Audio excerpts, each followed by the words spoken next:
इमरान खान का cricket career ख़त्म हो चुका था। डॉक्टरों ने उन्हें 6 हफ्तों तक टांग हिलाने से भी मना किया था। पाकिस्तानी अवाम के सलूक पर वो दुखी थे, शदीद डिप्रेशन में थे। जब उनकी पहली मोहब्बत एमा सार्जेंट एक देवी बनकर उनके लंदन वाले फ्लैट में शिफ्ट हो गई, मगर जब एमा ने मुतालबा किया कि वो अपने महबूब इमरान खान की एक नंगी तस्वीर बनाना चाहती है, तो हैरान कुन तौर पर कप्तान ने रजामंदी जाहिर कर दी। जुस्तजू में आज हम इमरान सीरीज़ की ज़ेली किस्त यानी कप्तान की पहली अधूरी मोहब्बत एमा सार्जेंट की दास्ताने हयात में ये भी जानने की कोशिश करेंगे कि क्रिकेट ग्राउंड में कैसे उन्हें एमा सार्जेंट से पहली नज़र में प्यार हो गया। फिर ड्रामाई तौर पर एक डिनर में इमरान की मुलाकात कैसे एमा से हुई और उन्होंने इस मौके को ज़ाया करना मुनासिब न समझा। एमा सार्जेंट ने नईमुल हक की 6 साला बेटी को क्या तोहफा देकर उनका दिल जीत लिया। जब एमा सार्जेंट इमरान खान को ओपरा दिखाने ले गई तो इसके इख्तितामी सीन पर इमरान खान ने क्यों अंपायर की तरह उंगली खड़ी कर दी। 1984 में इमरान खान पर जिंदगी का बदतरीन वक्त कैसे शुरू हुआ। क्या इमरान खान का क्रिकेट कैरियर वाकई ख़त्म हो चुका था जो एमा सार्जेंट की वजह से दोबारा शुरू हुआ। इमरान खान के बुरे वक्त में बरकी ख़ानदान और हामिद नासिर चट्टा ने कैसे उनकी मदद की। जनरल ज़ियाउल हक ने कैसे इमरान खान को इलाज के लिए बाहर भेजा। वो 6 हफ्ते जब इमरान और एमा ने फ्लैट में तन्हा चिल्ला काटा। एमा ने इमरान खान की कितनी तस्वीर पेंट की और सबसे बढ़कर एमा ने क्यों उसकी शादी की दरख्वास्त रद्द करके इमरान खान का दिल तोड़ दिया। मेरा पहला प्यार अधूरा रह गया रिफत भी, मेरा पहला प्यार अधूरा रह गया। Very beautiful women ranging from Emma Sargent. Emma Sargent, who you remember, she's a beautiful girl. She's a very established artist. Her father married. Do the other way around.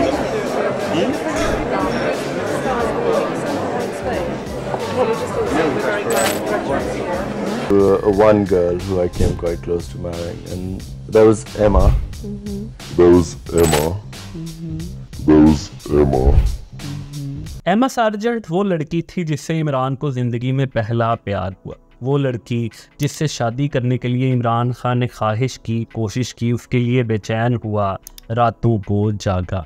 वो लड़की जिसके साथ इमरान खान की शादी होती तो कप्तान की ज़िंदगी बदल जाती और वो दीगर सियासतदानों की तरह पुरसकून और बाइज़्ज़त इज़्दवाजी ज़िंदगी गुजार रहे होते।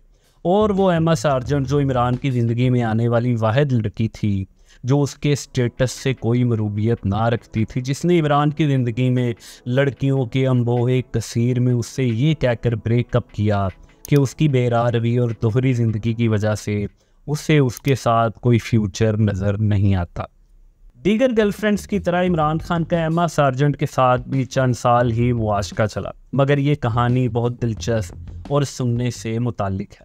मगर इससे भी ज़्यादा दिलचस्प इमरान और एमा का पहला इंटरेक्शन था। इमरान खान क्रिकेट का सुपरस्टार था, मगर एमा अपनी ही दुनिया में खोई रहती थी। ये साल था 1980 जब इमरान ससेक्स काउंटी की तरफ से ईस्ट बोर्न के ग्राउंड में क्रीज पर था।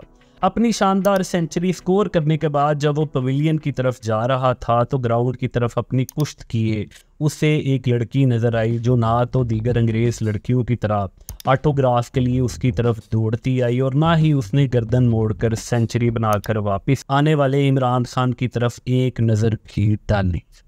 इमरान खान आगे बढ़ा और उसने उस लड़की का चेहरा देखा जो तस्वीर बनाने में मसरूफ़ थी और ये बाद में मालूम हुआ कि ये एमा सार्जेंट थी जो इसी साल नेशनल पोर्ट्रेट गैलरी अवार्ड जीतकर अपने आर्ट के कैरियर का शानदार आगाज़ कर चुकी थी।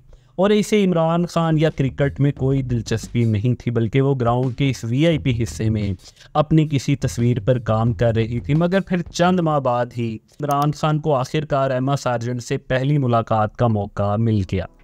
ये साल था 1981 जब पाकिस्तानी क्रिकेट टीम लंदन के दौरे पर थी, जहां पर एक डिनर में इमरान खान ने दोबारा एमा सार्जेंट को देखा और एक बार फिर उसका दीवाना हो। इमरान के लिए ये कोई नया तजर्बा शायद ना हो, लेकिन उसे मालूम नहीं था कि यही वो लड़की है जो उसकी पहली मोहब्बत बनने वाली है, और ऐसी पहली मोहब्बत जो अधूरी रहेगी। और शायद इमरान खान आखिरी सांस तक उस लड़की को हमेशा याद किया करेंगे। इमरान खान की शदीद ख्वाहिश के बावजूद इन दोनों की शादी क्यों ना हो सकी, ये हम आगे इसी एपिसोड में बताएंगे। मगर उनकी पहली मुलाकात का अहवाल क्रिस्टोफर सैंडफोर्ड की किताब Imran Khan the cricketer, the celebrity, the politician में कुछ यूँ लिखा है। जब मेरी उम्र 30 साल हुई तो मुझे लगा कि अब वक्त आ गया है कि मुझे घर बसा लेना चाहिए। जब मैं अरेंज मैरिज की एक मफाहमत के अमल से गुजर रहा था तो मैं एक अंग्रेज़ लड़की के साथ ताल्लुक़ में आ गया। अगरचे उसने सवाल के जवाब में लड़की का नाम नहीं बताया, मगर वो एमा सार्जेंट नामी 22 साला आर्टिस्ट थी।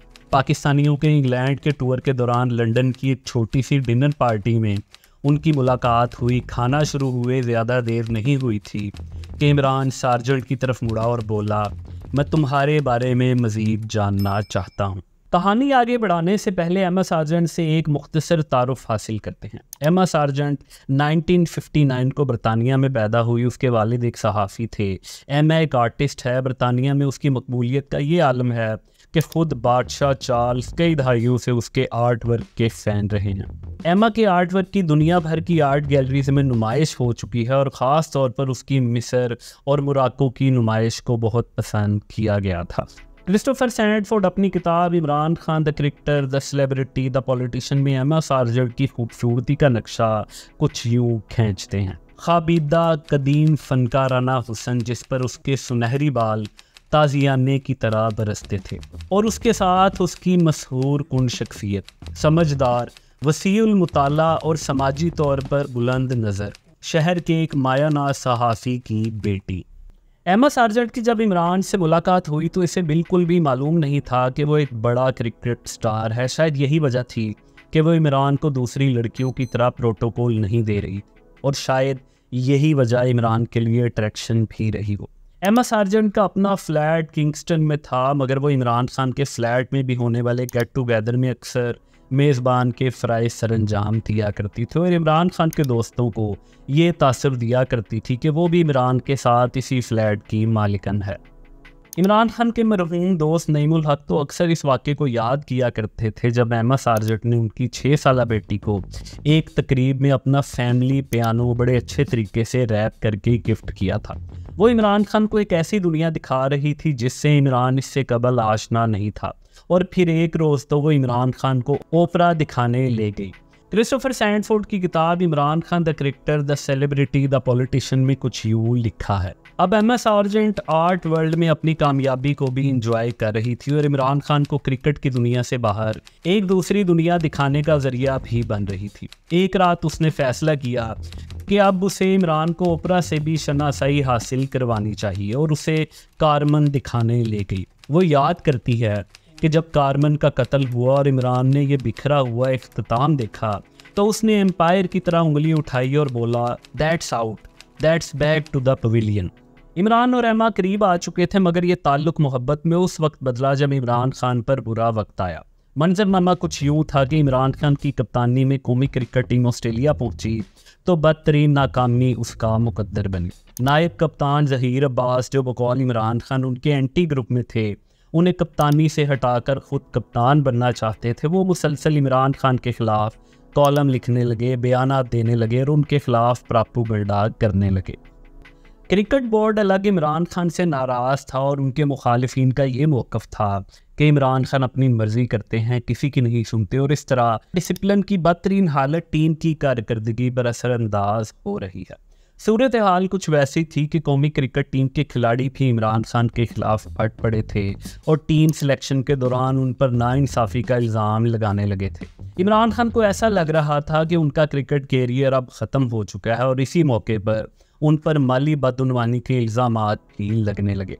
इमरान खान अपनी 1989 में शाया होने वाली सवाने उमरी ऑल राउंड व्यू में ये हवाल कुछ यूँ लिखते हैं। मार्च 1984 में एक्सरेज में ये तजवीज़ दी जा चुकी थी कि बेशक अब मेरा क्रिकेट कैरियर ख़त्म हो चुका था। माजी के कई ग्रेट पाकिस्तानी प्लेयर्स की तरह अब मुझे ज़्यादती और बदसलूकी के साथ क्रिकेट से बाहर होना था। दोबारा ना खेलने का इम्कान परेशान करने वाला था, मगर इससे ज़्यादा मुश्किल इस हकीकत को तस्लीम करना था कि मुझे ज़लील किया गया था और मुझे कभी मौका नहीं मिलेगा कि मैं इससे आज़ाद हो सकूं। इस मौके पर भी इमरान खान के ननियाल यानी उनके बरकी कज़न उनकी मदद को आए। उनके कज़न डॉक्टर फ़ारूक ने सूबाई वज़ीर सेहत हामिद नासिर चट्ठा से बात की ताकि कोई भी ऐसी सूरत निकाली जा सके कि इमरान खान दोबारा क्रिकेट खेल सकें। डॉक्टरों की एक टीम बनाई गई और इमरान खान का तफसीली मुआयना किया गया और जो तरीका इलाज ढूंढा गया, एक तो वो बहुत महंगा था और दूसरा बैरून मुल्क मुमकिन था। तो इस मौके पर भी जनरल ज़ियाउल हक इमरान खान की मदद को आए।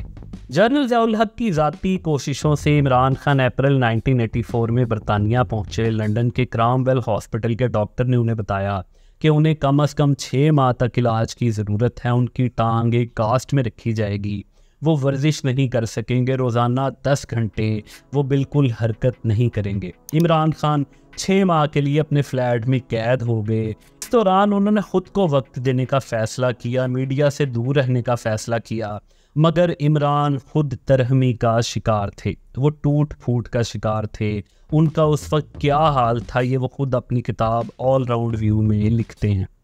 पाकिस्तान में क्रिकेट कम्युनिटी के सलूक पर एक ही वक्त में मैं बहुत परेशान और तल्ख था। 6 हफ्तों तक मैं लंदन में अपने फ्लैट से बाहर नहीं निकला। खुद पर होने वाली तनकीद से मैं इतना परेशान था कि मैंने टीवी और अखबारात में क्रिकेट के बारे में जानना मुलतवी कर दिया था।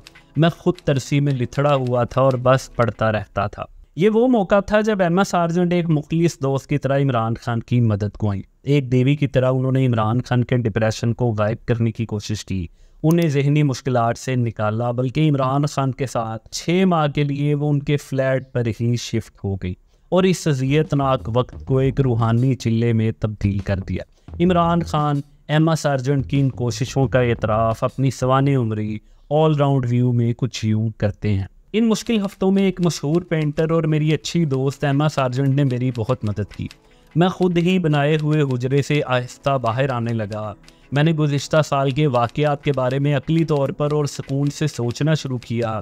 मुझे एहसास हुआ कि मैंने ऑस्ट्रेलिया जाकर एक बड़ा रिस्क लिया था जिसका मुझे कोई फ़ायदा भी नहीं हुआ। मुझे मालूम होना चाहिए था कि अगर मैं नाकाम हो जाता तो मुझे सूली पर चढ़ाया जाना था। पीर फ़कीर, रूहानी शख्सियात, पंडित, पादरी जहनी सुकून के लिए चिल्ले काटते हैं। इमरान खान भी अपने फ्लैट में 6 हफ्तों का चिल्ला काट रहे थे, मगर खुद शनासी के इस सफ़र में खूबसूरत देवी उनके हमरा थी जो उन्हें तसल्ली दे रही थी, उनकी काउंसलिंग कर रही थी कि गुस्से पर कैसे काबू पाना है, हालात को कैसे दूसरे रुख से देखना है। एमा ने उन्हें एक चाइनीज़ प्रोवर्ब बताया जो एमा के साथ साथ उनकी रूह में उतर गया। Bitter man is a man who is lost in life. एमा सार्जेंट के साथ अपने फ्लैट पर इस चिल्ले और तन्हाई में सोचने का ये नतीजा निकला कि ज़हीर अब्बास, जिससे इमरान नफ़रत करने लगे थे, उन्होंने उसे माफ़ कर दिया और ये तस्लीम कर लिया कि ये एक खेल है जिसमें इस बार ज़हीर अब्बास की फतह हुई है और उनकी हार हो गई है। उनकी कारकर्दगी बुरी रही, वो अनफिट हुए और ज़हीर अब्बास ने इसका फ़ायदा उठाया और ये एक फ़ितरी बात थी। अपनी किताब ऑल राउंड व्यू में वो बताते हैं कि वो माजी में इतनी आसानी से किसी को माफ़ नहीं किया करते थे, मगर अब वो खुद को बदला हुआ और रहम दिल महसूस कर रहे थे। उन्हें अब अंदाज़ा हुआ था कि दूसरों के नज़रिए से चीज़ों को देखना कैसा होता है। एमा सार्जेंट की कुर्बत का ही असर था कि इमरान ने 6 हफ्तों बाद घर से निकलना शुरू किया तो क्रिकेट लाइफ शुरू होने के बाद पहली बार अपने पुराने ऑक्सफोर्ड के दोस्तों से भी रब्ता किया। एमा सार्जेंट के साथ ये उनकी क्रिकेट से बाहर एक नई दुनिया थी जहां सब उन्हें अपनी तरह आम इंसान की तरह डील करते थे। ये एमा सार्जेंट ही थी जिसकी वजह से इमरान को उम्मीद पैदा हुई कि अब वो शायद दोबारा क्रिकेट खेल सकेंगे। और 3 महीने बाद जब उनकी टांग की एक्सरे दोबारा किए गए तो मालूम हुआ कि बेहतरी हो रही है। ये एमा सार्जेंट ही थी जिसने डिप्रेशन के शिकार इमरान खान में उम्मीद जगाई थी। अब उन्होंने टीवी पर क्रिकेट देखना शुरू कर दिया, अखबारात में क्रिकेट की खबरें ढूंढने लगे। ये वक्त इमरान खान के लिए बहुत कीमती था और एमा सार्जेंट के साथ इस चिल्ले में उन्हें ये भी एहसास हो गया था कि एक रोज़ उन्होंने रिटायर भी होना है। उन्हें ये भी अंदाज़ा हो गया था कि अवाम अगर बेइंतहा प्यार करती है तो फिर उनकी नाराज़ी भी उसकी शिद्दत से होती है। और सबसे बढ़कर इस चिल्ले से इमरान खान एक ज़्यादा ताकतवर इंसान बनकर उभरे थे। एमा ने इमरान का इस बीमारी में बहुत साथ दिया। वो इमरान खान को समझाती, उसे लतीफ़े सुनाती, उसका ख्याल रखती, घंटों उसकी बातें सुनती। जब वो बोर हो जाता तो उसे रक्स करके दिखाती। मगर फिर एमा ने इमरान से एक ऐसा मुतालबा किया जो शायद इमरान मानने से इनकार कर देते, मगर उस वक्त तक एमा इमरान की ज़िंदगी की पहली सच्ची मोहब्बत का रूप धार चुकी थी। और इमरान दिल ही दिल में ये फैसला कर चुके थे वो एम्मा से शादी करेंगे। One girl who I came quite close to marrying, and it didn't happen. There was Emma, and then since then I haven't even thought of marriage. एमा ने इमरान को कहा कि वो उसका एक पोर्ट्रेट बनाना चाहती है। इमरान को भला इस पर क्या इतराज़ हो सकता था, मगर जब एमा ने बताया कि इस पोर्ट्रेट में इमरान खान नंगे होंगे तो एमा का ख्याल था कि शायद इमरान खान को इस पर इतराज़ होगा, लेकिन इमरान खान ने कंधे उचकाकर इस पर भी रजामंदी जाहिर कर दी, जैसे ये कोई बड़ी बात ना हो। एमा ने ये पोर्ट्रेट बनाया और इस वक्त स्क्रीन पर आप यही आर्ट का शाहकार देख रहे हैं। ये पोर्ट्रेट 2022 तक एमा की ऑफिशियल वेबसाइट पर भी मौजूद था, मगर मालूम नहीं फिर इसे किसी ने ख़रीद लिया या इमरान खान की ज़ाती दरख्वास्त पर एमा ने इसे वेबसाइट से हटवा दिया। लेकिन ये इंटरनेट पर आर्ट की वेबसाइट्स पर अब भी मुयस्सर है। एमा ने इमरान खान की सिर्फ एक तस्वीर नहीं बनाई, बल्कि ये सारी तस्वीरें जो आपको स्क्रीन पर नज़र आ रही हैं, ये सब के सब एमा सार्जेंट ने मुख्तलिफ मौक़े पर बनाई हैं। ये तमाम की तमाम दुनिया भर की आर्ट वेबसाइट्स पर आज भी मौजूद हैं और आर्ट के शौकीन अफराद इन वेबसाइट्स पर रब्ता करके आज भी इन तस्वीर को ख़रीद सकते हैं। इमरान खान ने आज तक अपने सैकड़ों इंटरव्यूज़ में अगर किसी एक लड़की से मोहब्बत का इजहार किया है तो वो यही एमा सार्जेंट थी। इमरान खान ने एक रोज़ एमा सार्जेंट से अपनी शादी की ख्वाहिश का इजहार किया, मगर हैरान कुन तौर पर एमा सार्जेंट ने बहुत गर्मजोशी और खुशी का इजहार करने की बजाय एक अलग ही नुक्ता नज़र इमरान के सामने पेश किया। इमरान खान आज तक दूसरी लड़कियों के सामने शर्तें रखते आए थे, मगर एम्मा वो पहली लड़की थी जिसने इमरान खान को कहा कि उसे अपनी बेरारवी की ज़िंदगी छोड़ना होगी और अपने अंदर के इंतहा पसंद इंसान को मारना होगा, औरत को बराबरी के हकूक़ देने होंगे और उसे बरतानिया में एम्मा के साथ रहना होगा और इसी सूरत में ये शादी हो सकती है। इमरान खान के लिए ये नई दुनिया थी। वो एम्मा से मोहब्बत करता था, मगर उसमें इतनी हिम्मत पैदा ना हो सकी कि वो अपनी ज़िंदगी को सुधारते और सिर्फ एक लड़की का होकर रहते। एम्मा सार्जेंट शायद कुछ लोगों को कठोर लगे, जालिम लगे, मगर उसके तमाम अंदाज़े दुरुस्त साबित हुए और तारीख़ ने साबित किया कि इमरान खान अपनी किसी भी बीवी से वफ़ादार ना रह सके। एमा सार्जेंट कितनी समझदार थी कि उसे मालूम हो चुका था कि इमरान एक प्ले बॉय है, उसे अय्याशी की आदत है, उसे अपने स्टारडम का गरूर है और लाखों बातों की एक बात, वो ये बात समझ चुकी थी कि इमरान कभी भी राह रास्त पर नहीं आ सकता और अपनी अय्याशी की ज़िंदगी नहीं छोड़ सकता, और उसे इमरान जैसा जीवन साथी किसी सूरत नहीं चाहिए था। क्रिस्टोफर सैंडफोर्ड की किताब Imran Khan the cricketer, the celebrity, the politician में इस मोहब्बत का अंजाम कुछ यूँ लिखा है। सार्जेंट के नुक्ता नज़र से इमरान शायद एक फ़नकाराना ज़िंदगी के लिए मिसाली तौर पर मुनासिब नहीं था, लेकिन वैसी घरेलू ज़िंदगी जिसकी वो ख्वाहिश रखती थी, उसे एक साथी चाहिए था, लेजेंड नहीं। लंदन वापस आते ही सार्जेंट ने नतीजा अखज़ किया कि हमारे सकाफ़ती फ़र्क बहुत बड़े हैं। जो चीज़ें उसके लिए अहम थी वो मेरे लिए अहमियत नहीं रखती थी, और इसी तरह एक मुनासिब वक्फा के बाद इमरान खान 27 साला फैशन गुरु सुजाने कॉन्स्टेंटीन और दीगर के साथ देखा जाने लगा, जिन्हें वो आमतौर पर ट्रंप में महसूस किया करता था। आपको स्क्रीन पर एक लिंक नज़र आ रहा है। अगर आपको जस्तजू की ये वीडियो पसंद आई है और आप हमारी दूसरी वीडियो देखना चाहते हैं तो आप यहाँ क्लिक कर सकते हैं।